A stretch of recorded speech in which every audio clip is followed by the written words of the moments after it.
A long time ago, in a small village in India, there lived a young man named Akil.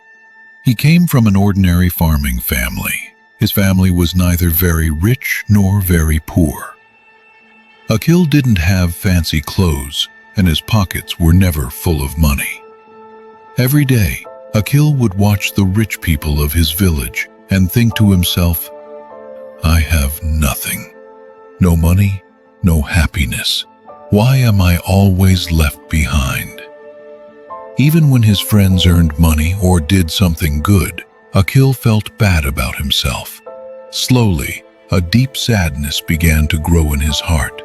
Life felt like a heavy burden.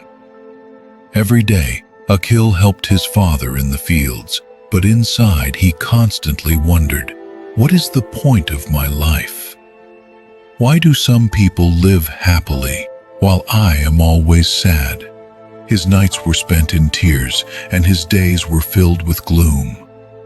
One evening, after returning from the fields, Akil wandered outside the village and sat under a big old tree. As usual, he started thinking about how unfair life was.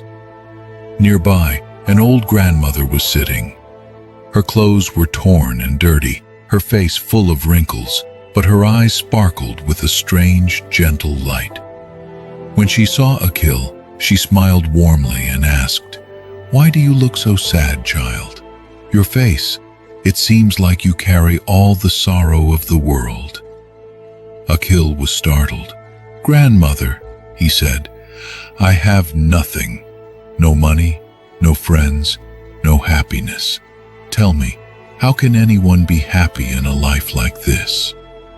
The grandmother softly, "Ah, child, the secret to a happy life is not in money or worldly things.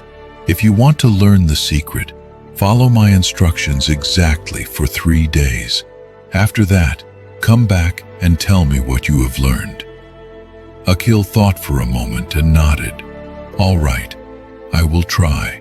The grandmother said, "Tomorrow morning, the moment you see the sun, say thank you from your heart.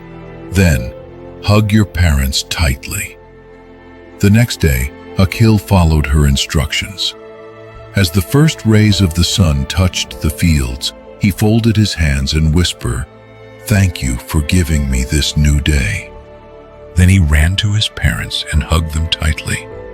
"Without you, I am nothing," he said softly. On the second day, the grandmother instructed him, "Today, help someone in need without expecting anything in return." Akil noticed an old farmer struggling to lift a pile of firewood. He ran to help him. The farmer smiled and blessed him. "May God always keep you happy, child." On the third day, the grandmother said, "Today, be satisfied with whatever you have, whether your food is simple or your clothes are old. Accept everything with a smile." That day, Akil ate leftover bread at home. For the first time, he felt sweetness in that simple meal. He realized that true happiness required very little. After 3 days, Akil returned to the grandmother. "Grandmother," he said, "I understand now. Happiness is not outside, it is inside. Gratitude, helping others, and being content. This is true happiness." The grandmother smiled and said, "Yes, child. Always remember this. As long as you have contentment in your heart and a spirit of service, no sorrow can defeat you." From that day onward, Akil changed. He smiled often, helped others whenever he could, and found contentment in every situation. Slowly, the villagers began to respect him. Where once he was sad and lonely, now he was always cheerful.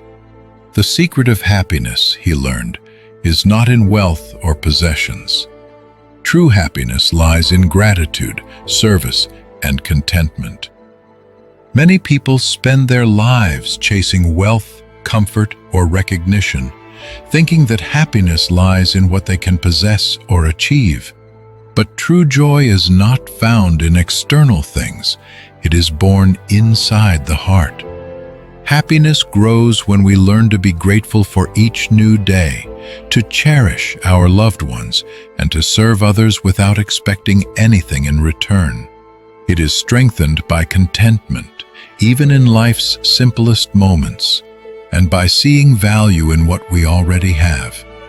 When we cultivate gratitude, selfless service, and satisfaction with life, no sorrow or hardship can truly touch us, and our hearts remain peaceful and joyful, no matter the circumstances.